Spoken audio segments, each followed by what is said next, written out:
Hey, this is Cami Mackey, and this is another great episode of ETX Rocks featuring Simone Nicole. From the great state of Texas, this is the latest episode of the ETX ROCKS Show. Nestled in the piney woods of East Texas, the ETX ROCKS Show delivers the stories and songs of talented artists of all genres, all styles, from the unheralded and unheard to the legends and beyond. We bring a passion for music and a drive to go behind the curtain with our guests. We focus on all artists, from LA to New York, Nashville down to Texas, and everywhere in between. ETX is our location, not a limitation. Now, as always, it's viewers and listeners like you out there that are our biggest support for the show. If you want to contribute to the show, please do so by donating to www.paypal.me/ETXRocks. And thank you for tuning in. Wherever you're tuned in, please hit the like, follow, and or subscribe buttons. And now, for another great episode of ETX Rocks. Hey guys, Boston Chris with the ETX ROCKS Show, and thank you for checking out this 245th episode of the show. Now for this show, we head back to the talent-rich metropolis of Fort Worth, Texas, and one of my favorite singer-songwriters anywhere on the planet. Simone Nicole embodies the art of songwriting, if emitting emotion is the goal. Whether it's happy or sad you want to feel, then Simone has you covered. Listen to her self-titled album and prepare to take a journey where no genre is needed. So sit back and enjoy this great conversation with Simone, along with a couple of original songs that will knock you out. Alright guys, so yeah, we have a huge treat for you guys on the show today. We're tapping into Fort Worth again because that's where it's all happening right now, I think. I think Fort Worth is the new Austin. I feel like it. Man, there's so much talent out there. Yeah, it's grown since, I mean, I was gone for like 2 years, and since I've come back, it's exploded. So yeah, it's exciting. Awesome. I wish we lived there, maybe someday. But yeah, we're hoping very shortly that we're going to make it out to Fort Worth for like a little mini interview tour. That'd be awesome. And we want to see Magnolia and Lola's and all those different places. Because I hear so much about them. We're real close friends with Rob Redwine. And so we follow his journey a lot of the times, and Dan Johnson as well, being out that way. But we have Simone on the show, and I said in the open, one of my favorite singer-songwriters, and I don't use the word favorite lightly here because I'm just a huge fan of the songwriter, as you guys know out there, and I'm a fan of feeling something from the music, which is a lost art in the 21st century, I think. Yeah. And to have Simone here finally is just a huge treat. We've been waiting for this for about 3 months. We've had this scheduled. Yeah, we scheduled it in December. Yeah, so. It's been a while, and it's just, man, I see your name on my schedule getting closer and closer all the time. And I'm just really excited to have you here. Yeah, thanks for having me. So she is going to play us some songs today. And, man, we've already heard the songs. You guys get to hear them now. And the first one is a song called I Got You, which is a brand new song. Yep. It's not recorded anywhere, so we're debuting this song on the show today. So tell us the backstory behind this song and a little bit about it. I wrote it around my birthday and last year. And I was just hanging out with a bunch of friends, like, during the summer, and we'd go out dancing and just have drinks, and there was like a little bit of romance happening, like with some of the people too, or some of the friends and everything. So I just kind of wrote it about all of that, and it definitely sounds a little bit more Fort Worth. I think it's more country. Yeah, if you can call anything by Simone country, this is pretty close, but. Yeah, man, there's not a genre that really encompasses who you are, which is what makes you so damn awesome. But you guys, check this out. It's live and unplugged. The song is called I Got You. The artist is Simone Nicole. Be prepared to have your mind blown, y'all. Check this out.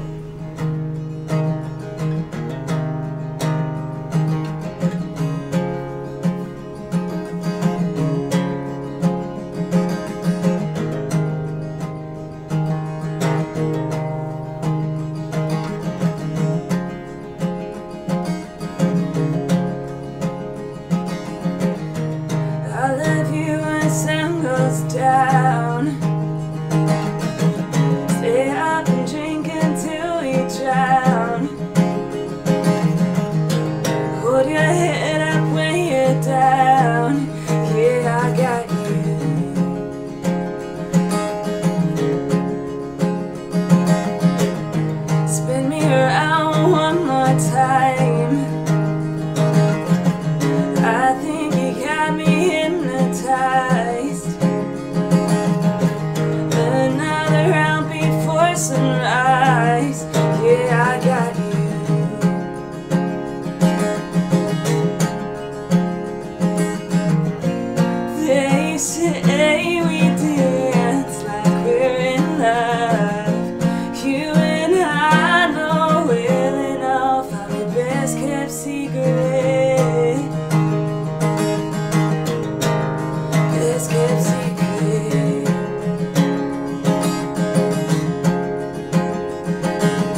So we are back once again with Simone Nicole from Fort Worth, Texas. It's episode 245. Unbelievable we've gotten that far. We're 5 episodes away from our mid-season episode where we do our seasons 100 episodes. Okay. So like this is season 3 and then 5 more episodes. We have 250. And I don't know if I've announced it on the air yet, but our 250th episode is going to be with Leslie Satcher, you guys. If you don't know who Leslie is, she wrote Troubadour for George Strait, and When God-Fearing Women Get the Blues by Martina, and a bunch of other great songs. Just a hugely successful Nashville songwriter. Yeah. So we're really excited about that, so you guys make sure you tune in for that. But we have Simone here today, and I'm really excited to pick her brain about how she gets from nothing to what her art is, and man, this is going to be great. Okay, so I got to know how you got started in this thing called music. So, I mean, I imagine you had to be pretty young, right? Sort of. I mean, music was always a part of my life. My dad played guitar and my mom sang, so I just kind of grew up singing with them. So it was a natural transition for you, yeah. So I didn't really ever think of it as like a career or anything. It was just something I did. Right. But then once I started performing around or end of high school and realized I could make money playing music and stuff. And that's not really why I started doing it. It was just kind of for fun. You can tell money. That's not why you did this. Because, I mean, if you were trying to make money, you'd probably be a little more mainstream sounding, I imagine. Probably. But, I mean, I don't know. I just kind of, like, fell into it, I guess. Yeah. But the main reason why I started writing is because I had no outlet for, like, my feelings. Yeah. And I wasn't really good at communicating at, like, 12, 14 or whatever. So just a very introverted person? Yeah. Yeah. So I just started writing. I don't even know how I started doing that. I just did it. I'd sit in my closet and just, like, writing down how I feel, diary stuff. When you look back at that kind of stuff today, what do you think about it? Oh, it's weird. I still have all the books that I wrote. Yeah, I can imagine. And occasionally, like, I'll go through and just read it, and I'm like, it's so bad. It's terrible. So you're not, like, pulling anything new from it. You're just kind of seeing where you started. Well, I see how much I grew from my writing style, which is quite a bit, even if you compare my EP from 2011 to, like... And we're definitely going to talk about that because there are huge, distinct differences between the two projects, for sure. So, as a listener, as a fan, I listen to these albums back to back. And if I didn't know you better, and I don't know you well, but, I mean, if I didn't know you better, I would think you were struggling with an identity between these two albums. But I don't think that's the case at all with you, is it? So tell us why there were those differences between them. I think in the beginning I was still trying to find my sound. I played a whole bunch of different cover styles, and even my writing was like hovering between, like, do I want to go this route of like happy Taylor Swift romance stuff, or more mysterious where it could mean multiple different things. Right. And that is kind of more where I lean towards, like, all the melancholy stuff. And then that was like 10 years ago, I guess. And I think the last 5 to 3 years is when I really started getting my sound. Yeah. And just kind of started going with it. Right. And so when we have an artist on the show, we send out a questionnaire to them. And one of the questions we ask is, what genre or style are you?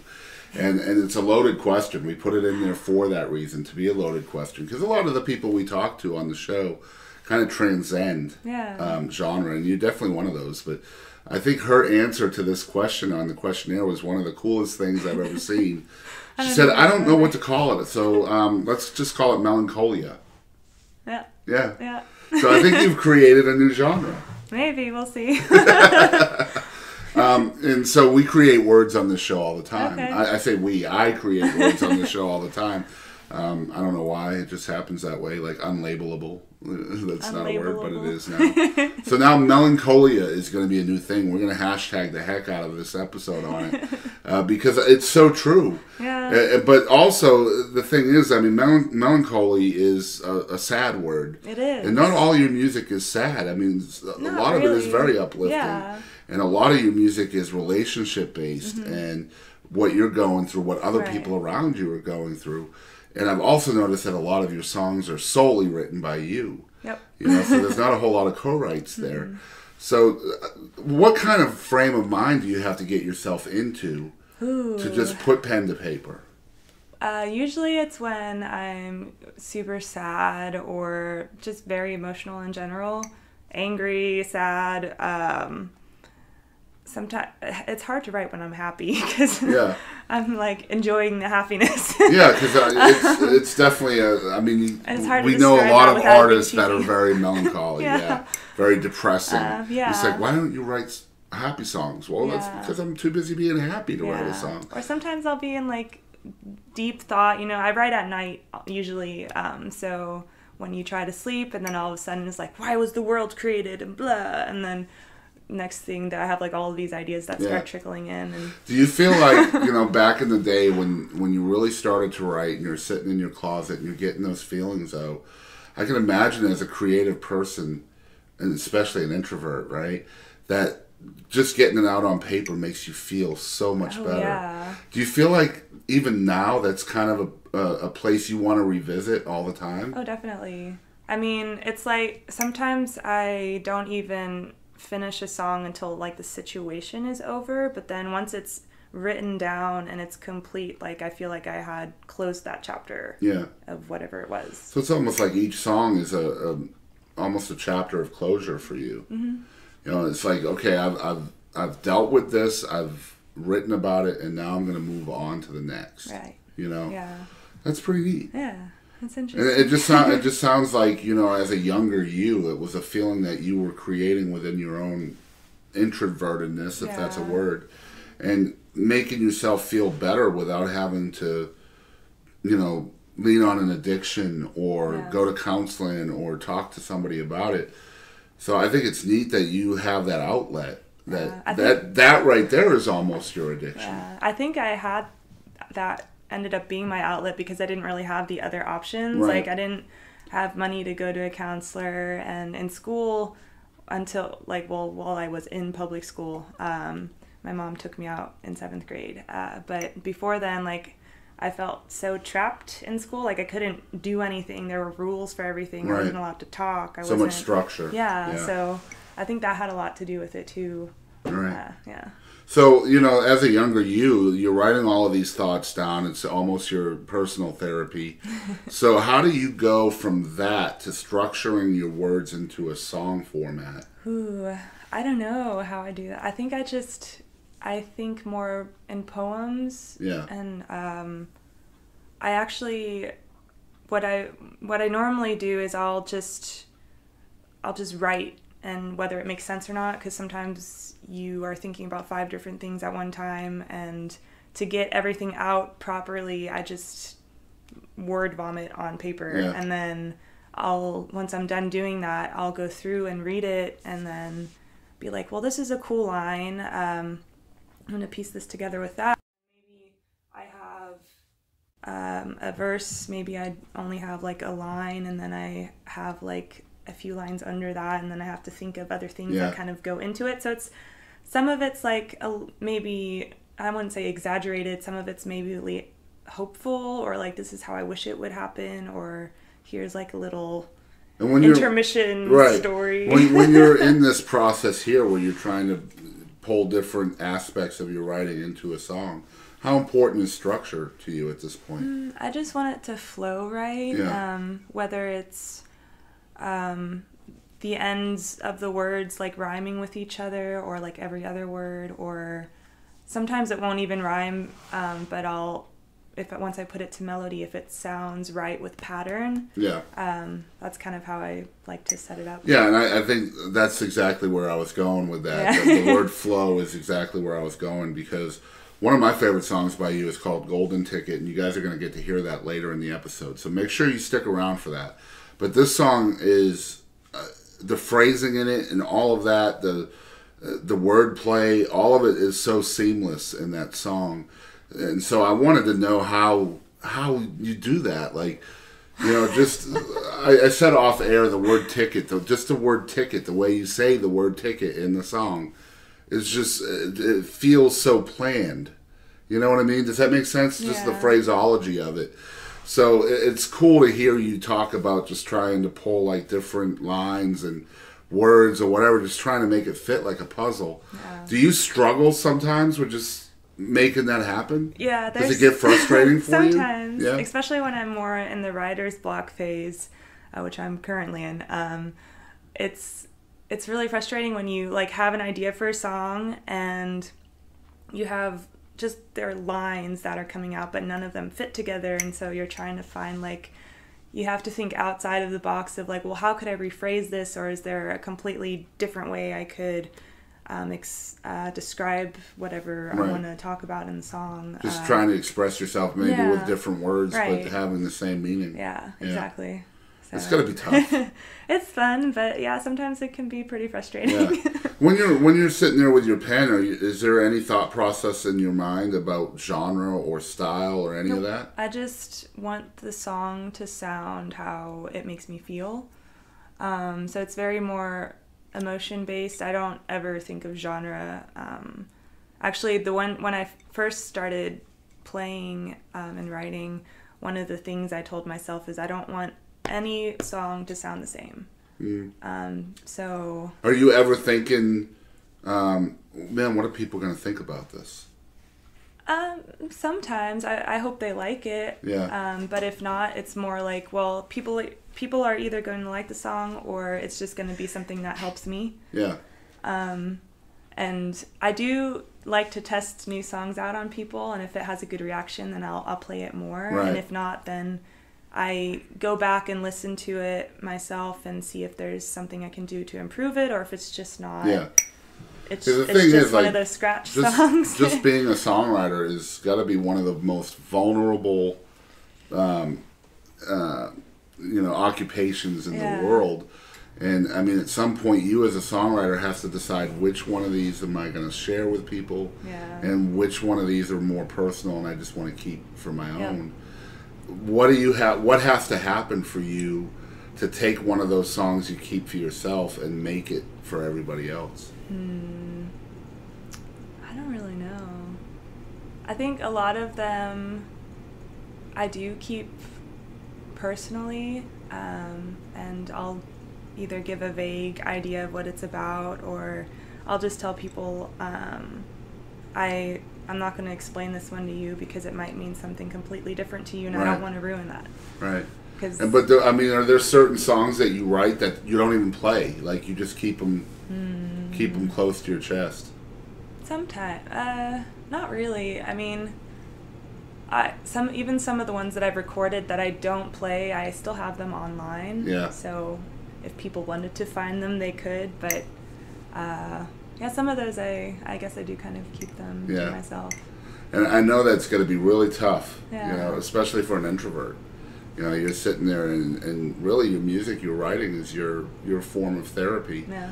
So it's going to be tough to walk into a room of, sometimes loud patrons. Sometimes. And you're trying to be heard. Yeah.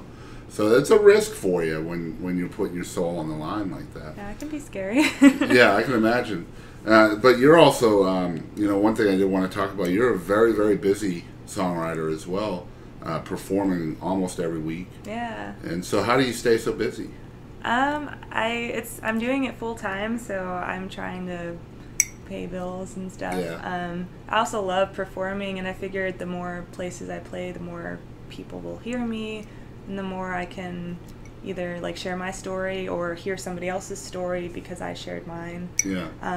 Like I've met what a great mindset to have. Yeah. I've met so many cool people that like have completely opened up to me, and they're like, thank you for sharing that, and I was going through this, and I'm so glad I'm not the only one going through this, and right. Or like, I've had such a stressful week, and just hearing you sing has like made me relax, and I think that's like the biggest compliment. That's gotta be neat, yeah, yeah, for sure. So I have to throw a shout out there. I'm hoping they're watching. I'm pretty sure they are.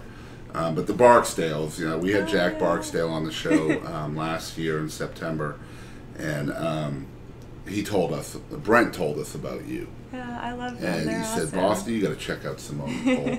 And then so Jack had a song that he wrote about his mom. He played it here on the show. It's called My Mother. And they shot a video for this song, and all the proceeds to the song went to a cancer research, I guess. And Simone played the widow in the video. and Brent was like, man, you got to check out Simone Nicole. You're into songwriters if you haven't heard of her yet. And so it's completely because of Brent Barksdale that this is happening today. Thanks. And just wanted to throw a shout out to them, and make sure you check out Jack Barksdale and all the stuff we did with him. I think his episode was number 195-ish, somewhere in there. And we're at 245 now, so we've done 50 in between. And we're back in Fort Worth. It's episode 245 with Simone Nicole. We're sitting here picking the brain of one of the better songwriters in the entire state of Texas, and just super excited about having her here.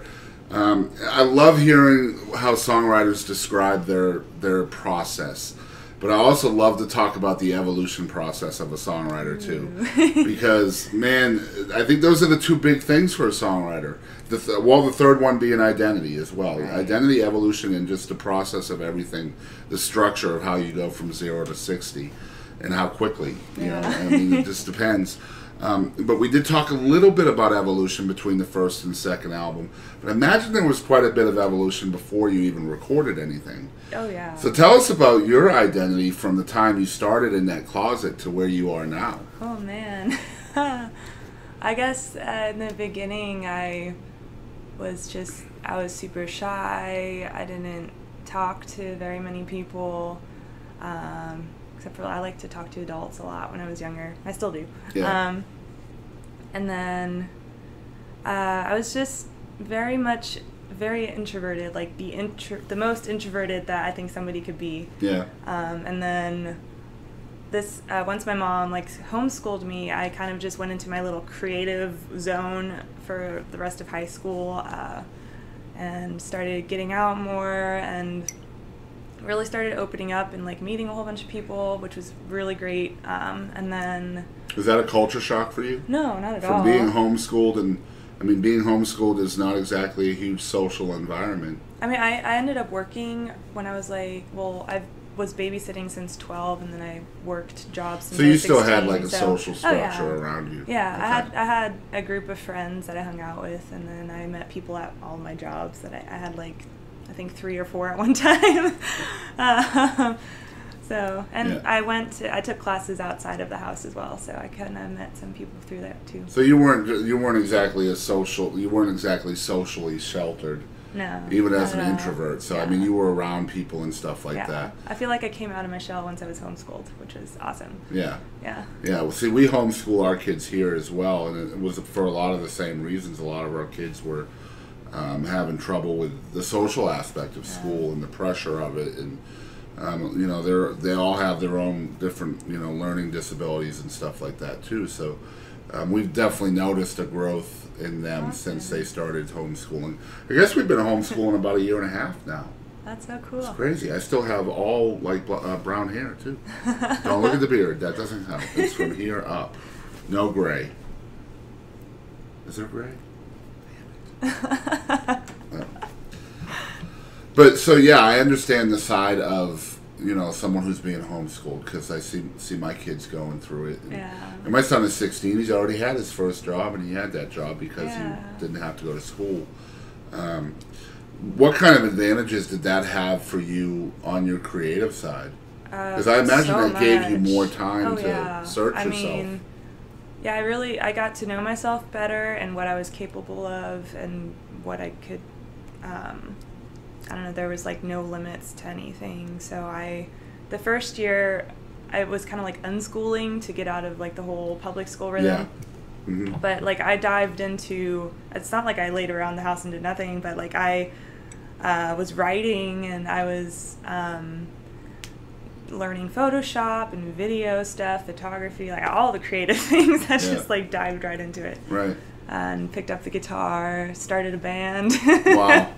Play the drums. So are you ever sitting there just writing a song, or maybe not so much when you're just writing, but when you put it together with melody and all that stuff, and it flows out and you hear it back, are you ever just blown away by your own talent? There's only been one song that did that to me, and it's actually the Coming Home, which is on the album. That was actually a day I forced myself to write. I was just like, I'm going to write a song today, it's just going to happen. And I sat there for like an hour and I didn't have anything, and then something on Instagram like struck my thought process, and it was just like, if you would ask me to dance, I would dance. And then 15 minutes later I had the song, and then I was just like, holy crap. Wow. That just happened. Yeah. That never happens. It's just like, I didn't even adjust anything. It just like, it came out the way it's written, which... So it wasn't so much a puzzle piece, it was just free-flowing. Yeah. Wow, that's incredible. Crazy. So it's cool. I mean, a lot of times we've had songwriters on the show where they feel like almost a conduit, like the songs are just floating above their heads or something. Yeah. And sounds like that might have been that kind of moment maybe. for you. Yeah, I think so. Yeah. It was maybe I was thinking about it for like a while, and then it just kind of... Well, sometimes you just need that inspiration. Yeah. That one line can just set everything in motion. Yeah. So, I mean, you must have influences. I usually ask these kind of questions earlier in the show, but we really just dug right into the process right away. But who were some of your influences as a songwriter, both then and now? Because I'm sure they've changed over the years. Well, in the beginning, I was actually more just focused on vocals. I love to harmonize to people's music, and just singing. I was obsessed with vocals. Like I grew up singing along to like Leanne Rimes, Faith Hill, Martina McBride, and Shania Twain. And then once I started writing and really listening to the lyrics and connecting with the lyrics more, I got into a lot of Matchbox 20's music, actually, and Rob Thomas. Like, I love them. And then I started listening to more singer-songwriter stuff. And I think right now my two favorites are still Tristan Prettyman and Matthew Perryman Jones. So. Very cool. So yeah, we're sitting here with Simone Nicole, finally on the ETX ROCKS Show. We're at episode 245, like Simone Nicole, all the way from Fort Worth, Texas. Eventually we're going to get out to Fort Worth and see you guys in action in a live setting, and can't wait for that to happen. But we're going to be right back with more from Simone, including another song, the one we talked about earlier called Golden Ticket, and we're going to play a little game with Simone as well. Y'all ain't going to want to miss this, so come right back. Hey guys, I'm Eli Tidmore, and thank you guys so much for tuning into the ETX. Okay, so we are back with Simone Nicole once again. This is episode 245. I want to thank everybody out there for tuning in to another great episode with another phenomenal singer-songwriter from the Fort Worth area. Yes, I know, y'all, we are focusing a lot on Fort Worth. That's kind of where I'm at right now. And but we're not just about Fort Worth, not just about East Texas or anywhere in Texas. We are about the music, and the music is what's important to us, and I know it's what's important to y'all because you're watching. But also we like to have a little fun with our guests. We call it Stories, Music, and Laughs, or Laughs, Stories, and Music. Or put them in any order you want. But this is the laugh portion of the show. Okay. And we're going to play a little bit of a game, and we're going to play What the Heck with Simone today. Oh boy. And so the way this works, I'm going to ask you like 5 to 8 questions. Okay. And some of these might be stupid, silly, gross, or whatever. Some might be deep or deeper in nature. And I just need you to shut off your filter. Okay. And just tell me the first thing that pops into your brain. Sound good? Sounds good. All right, so this is What the Heck with Simone Nicole. Okay, so there is certain verbiage that people say, cliches, stuff like that. And so people have always said the words heavens no, and people have always said the words hell yeah. right? These are things that we say. Why is there not a purgatory, perhaps? I don't know. I haven't even thought about that before. I don't know. Do you think that would work at a show? How would you use that? I don't know. Hey, if you like this song, give me a purgatory, perhaps.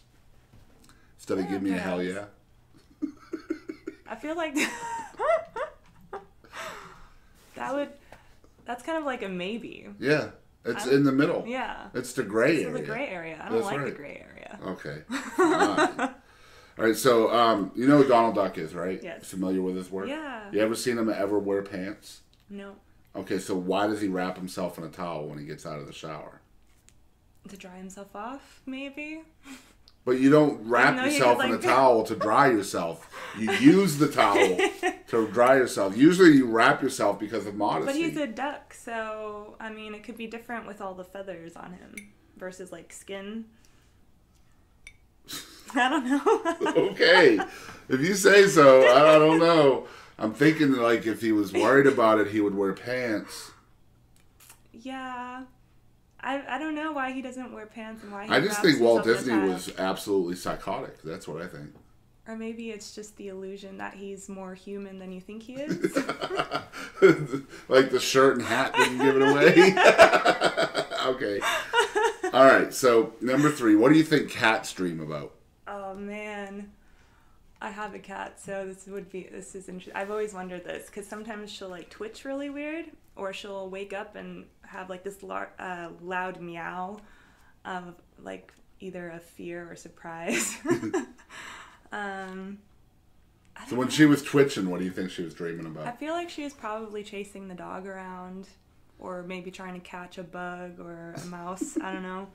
Or running. Yeah? She likes to zip around all the time, so I could see her running in a dream. Do you realize that, does your cat do that at, like, the middle of the night, like the worst times? Yes. Just sounds like a herd of elephants running through the kitchen. Yes. Yeah. And Why she do even, cats like, do that? I don't know. Weird. They're nocturnal, so I could see why they run around at night. Nocturnal, but- shoot, they sleep like 30 hours a day. Yeah, but then they're awake at night. I guess. All right, number 4. What do you think Superman's changing clothes nowadays? In the Uber. Uber! That could be interesting. Or Airbnb or something. See, I don't even really know what Airbnb is yet. Is that like It's kind of like She tried to describe it to me. It's like a hotel, or if you go to... But it's like someone's personal apartment or something. It's more localized, Okay. which I think is really cool. It's kind of like spending the night at your friend's house. Don't you think, though, that Superman would have a trouble, like some serious complications, knowing which vehicles were Uber and which apartments and stuff were Airbnb? I mean, if it's like nowadays, I feel like he'd have a phone where he could order all of that. You think he has stuff time for all that in a pressurized Sure. situation? Okay. I mean, it's... So if you guys get mugged in instant DFW, don't information. expect any help from Superman. Because he's too busy looking for an Uber, okay? So we were watching Justice League, which just came out on DVD. Okay. And towards the end, okay, shut this off if you don't want any spoilers. Okay, but towards the end, Superman's still alive. There's your spoiler. And Clark Kent is running, and he just opens his thing. And I thought I was going to get the answer to my what the heck question of where he changes. But he doesn't change anywhere. He just rips his clothes off now. Right. I guess I haven't seen Superman. It's in a like an while. episode of Magic Mike Yeah. with Superman now. He's watching too many Channing Tatum movies. I guess so. He's gonna start breakdancing. I'm telling you, it's gonna be like one of those like Deadpool YouTube videos where they're just doing the Running Man. Yeah. Have you seen those videos? I think a couple of them. Just search for Marvel dancing or something like that. Okay. They have all those superheroes Is dancing that and the stuff. Spider-Man? Yeah, thing? Spider-Man I've seen and the all of them. Spider-Man. Yeah, those are funny videos. Don't do that right now, though, if you're on YouTube. Stay here. What the heck is fun? Look it up after. Yeah, exactly. Number 4. Is there an artist that's passed away that you would be willing to give up a year of music to go see live? Oh, man. I think just the Beatles. They'd be awesome to see. Nice, yeah. I'm there with you. But only, I guess, only 50% of the Beatles are dead, though, so... But I want to see all of them. Like, okay. As boy, you're just as demanding. You don't just want to see the Tolls, you want to see the Beatles. Yes. I'm there with you on that one, for sure. Okay. So, just for instance, a hypothetical situation. Okay. So you're alive in the 1920s. Ooh. All right, let's say you were born in 1909. Okay. Let's say, okay? And you run into a time traveler, okay, with an iPhone 10. Okay. And the iPhone 10 has a Miley Cyrus ringtone. Oh my gosh. How do you react when you hear it? I think I'd be very shocked and confused as to what that noise is. Assuming... Would it immediately make you wish Prohibition was dead? I don't know. I feel like that's gray area for me. For me, if I heard a Miley Cyrus ringtone ever, this century, last century, the century before, I'm going to want to drink. And in the 1920s, you couldn't drink legally. Right. You know? So, yeah, I would have been rushing to my congressman's house. I think that'd be so interesting. I don't even... I think that anything... would be anything from nowadays, like throwing it back Yeah, to the anything 20s would be so out of place. technological. Technological, there we go. Technological. I still couldn't do it. Somebody get me a beer. All right, number 5. How violently do you have to fight the urge to scream when you hear an ice cream truck coming? They go through my neighborhood all the time. If I, like... Sorry, can I hear the question again? Sure. I just thought ice cream. Ice cream. Distraction. How violently do you have to fight the urge to scream when you hear the ice cream truck coming? I'm going to imagine it's not very violently since you hear them all the time. Yeah.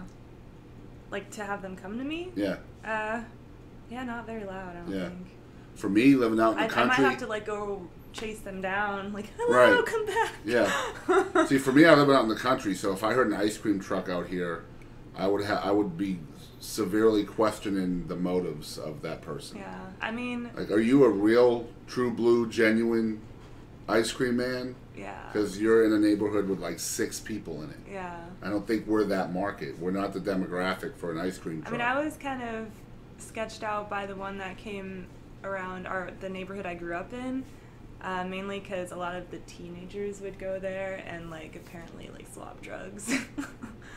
So. Well, I mean, for teenagers, the ice cream truck is just ghetto slang for... And I mean, my mom was always like, don't talk to strangers, so... Every time, I'm going to be honest, every time I hear the ice cream truck, I think about Eddie Murphy Delirious. Just his story about going to the ice cream truck is hilarious. You have to watch it. It's on. Look that after. It used to be on Netflix. I don't know if it still is. But man, just look up Eddie Murphy ice cream truck and prepare to die. All right, that was number 5. Number 6. We're going to do 7 of these, I think. Number 6, I'll do another thought question. Okay. So you're stranded on a deserted island, okay? Now you can choose anybody alive or dead to be stranded there with you. Ooh. Okay, that's the first part of the question. So choose that. Jim Carrey. Nice. The second part of this question is going to be lit. Oh, God. So you're stranded on a deserted island with Jim Carrey. Now you have to list 3 things that you would need to keep Jim Carrey entertained. Oh, my God. I feel like he could entertain himself. I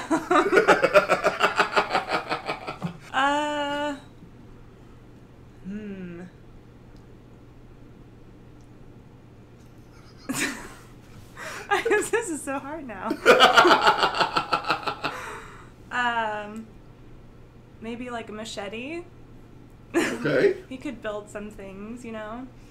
Oh, so now he's become very philosophical. Yes, now you're just trying to get labor out of Jim Carrey, not entertainment, labor. All right, so machete's number 1. Machete. Maybe a book. Okay. I don't know what kind of book.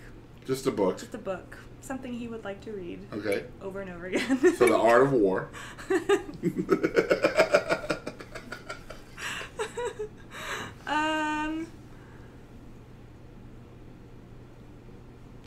And a cup.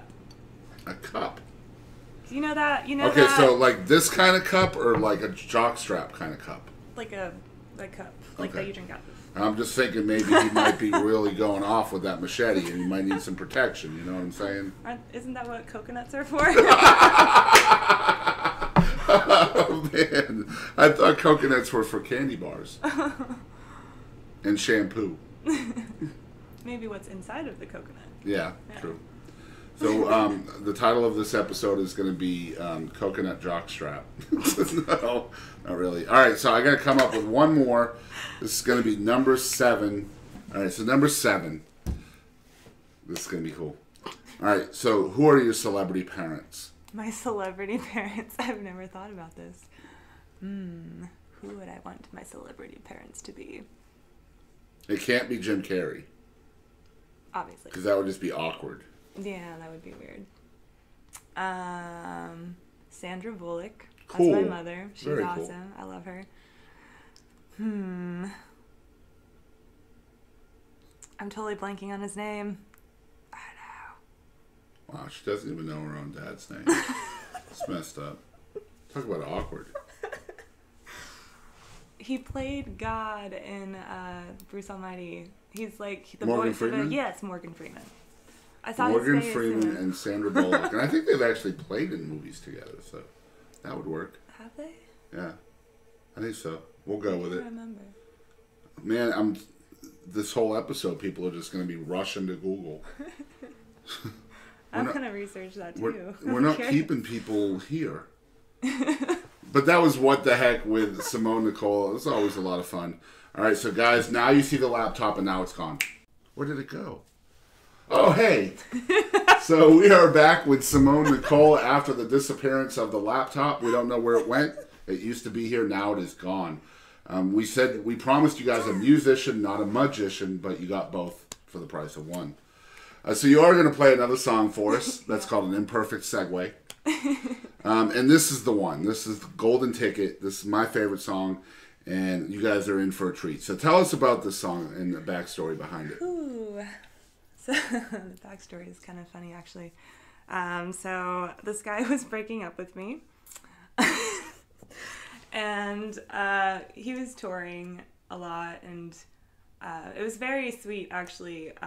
Best breakup ever. Okay. Well, sounds like a song. So basically the chorus of the song is something that he had written to me. So the song is actually kind of about me, but I just liked the whole idea of that story of like someone being a golden ticket. Like this, if it could be one person, it would be this person. Right. And so I feel like it could really relate to anybody. I agree. At some point in time, and I think it can relate to people that even aren't on the heartbreak side of that. Yeah, absolutely. You know? Even just like having the hope, or right.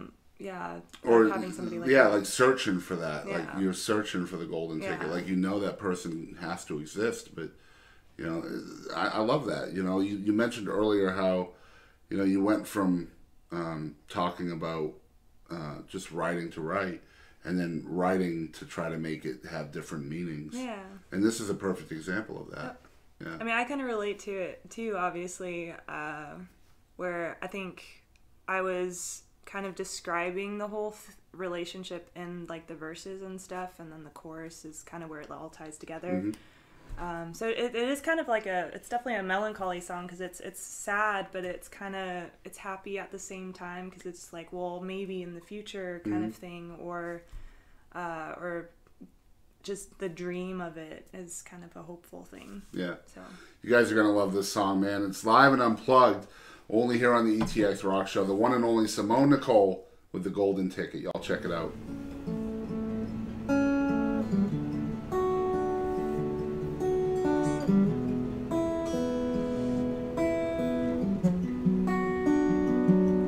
you're so far away from home, the only place I wanna go. It's better than being here alone tonight. Without you, time moves so slow. I'm running out of things to do. I know you're doing all you can hold on tight. If we were in a different world, different time, you wouldn't believe how many times I crossed all the lines to make you mine. 'Cause baby, you're so beautiful and wonderful. I take you with me everywhere I go. You're so gold, and there is nothing more I'd like than to jump on that golden ticket.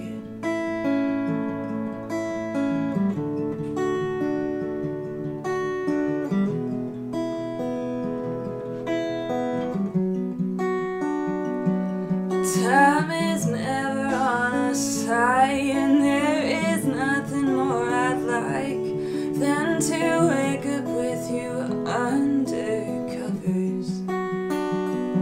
So I will keep you in my mind, and I will dream of you at night, and hope that one day we will find each other.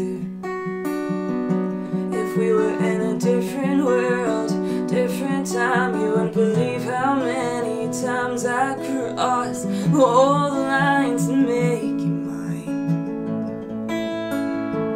'Cause baby, you're so beautiful and wonderful. I take you with me everywhere I go. You're so gold, and there's nothing more I'd like than to jump on that golden ticket.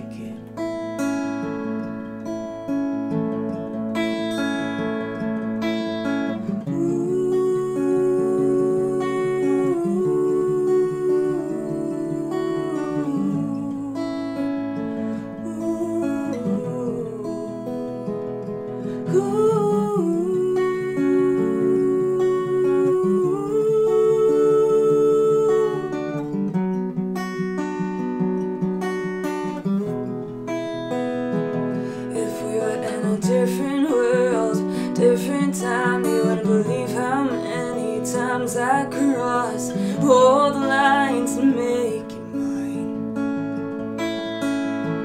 'Cause baby, you're so beautiful and wonderful. I take you with me everywhere I go.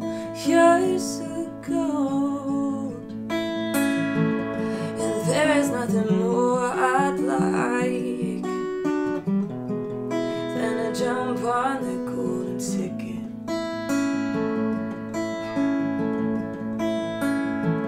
Yeah, there is nothing more I'd like than to jump on that golden ticket.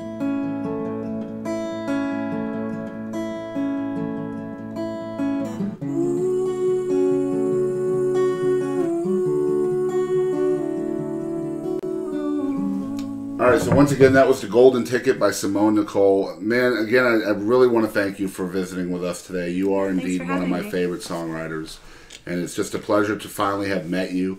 And I'm extremely excited to introduce everybody out there that listens to us to you. And we feel very blessed as a show, Louise and I, in having a platform to introduce new music to people out there. It's very important to us. And this is a perfect example of somebody that we believe in, that we want you guys to believe in as well. So first of all, I want to ask you, where can people follow along with Simone Nicole everywhere on social media and stuff like that? And then we'll get to talk about your music as well. Okay. Well, I have a website. You can definitely find that. It's just simonenicole.com. And then I'm on Instagram, Facebook, SoundCloud, Twitter, which I'm not on there a whole lot, but I have it. And then I think I have Reverb Nation, and I have stuff on iTunes, Spotify, Rhapsody, just like anything really. And I know that both of her records you can listen to them on YouTube. They're both listed on there, which is great because you can definitely feel the different vibes coming from each album. You can listen to them both back to back and really get the full Simone Nicole experience. But at the same time, I know the biggest way you can support an artist is by buying the music. And she has brought both copies, a copy of each of her album today. The first one is called Hanging on a Cloud, and the second one is self-titled. Yep. And I know that both of these are available. Are they available on your website as well? Yeah, you can buy the CDs on my website. And I'll mail them out with a cute little note and everything. Very cool. Hey, I didn't get a cute little note. That's messed up. But you got me in your house. That is true. Score. Absolute score. So yeah, make sure you're checking out SimoneNicole.com. I'll spell that out for you guys. It's SIMONENICOLE. That rhymed. Yep. That was badass. I think they're both 6-letter names. Yeah, you totally, that's not your real name, is it? It is. Yeah, I got to mention while we have her here, she actually took part in our Songwriter Challenge. I did. Earlier in the year, she came up with a song called the Song of the Anemone or whatever. The penguin song. The penguin song. Yeah, Anemone. Damn, that's a hard word to Anemone. say. Yeah. You guys can, that's actually on our YouTube channel too, so you guys can check that out. Man, what a great song. Basically, the way that works is kind of the way Zane Williams had his Music Monday, where he would take words from his fans and he would write a song about it. So we stole that idea from Zane. Sorry, brother. But it was a good idea. Yeah, it's a cool idea. Yeah, it was so really fun. We would take in random words from listeners and stuff. They would, comment on a post, and she got the worst set of words imaginable. I had to look some of them up. Yeah. But it was interesting how they all were very related, actually. Yeah, to like the ocean, right? Yeah, and some of them had like two meanings, like so with the one about I think beer or something, like the I don't remember. Drought. I think Yeah, drought. Yeah, Yeah, that's what it was. Yep. Yeah. Yeah. Anyway, it was a super neat song, and that is on our YouTube channel as well.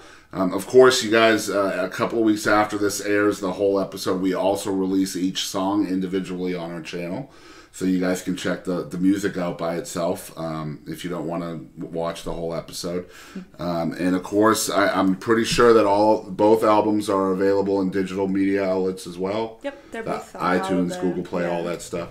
So if you're wanting just the music for your phone, you can go to Amazon, iTunes, Google Play, all those places. All of the things. You can listen on YouTube, but make sure you buy it. And I'll say again, I say it on every show, you don't know how much it supports an artist just to hit the like or follow button on their social media. Yeah. Definitely lets them know that they're loved out there, right? I think the more streams you get, the more your music goes up in ranking, or like it'll be added to different playlists too, so more people would hear on it. Spotify. I think that's how that works. I think so. Yeah. And we'll be adding her to our playlist as well. We have an ETX Rocks playlist. All right, so once again, you are tuned into the 245th episode of the ETX Rocks Show, featuring the one and only Simone Nicole from the Fort Worth area. Man, what a great artist, and I want to thank you again. I can't say it enough for coming over and visiting with us. Yeah, thanks so much for having me and for doing this. It's amazing. No problem. And again, it's SimoneNicole.com. It's at Simone Nicole everywhere: Instagram, Twitter, Facebook, SoundCloud, YouTube. Check her out everywhere. Rhapsody, that's one I haven't heard in a while. She's on there as well. If you're tuned into us for the first time, you can follow along with everything that we do.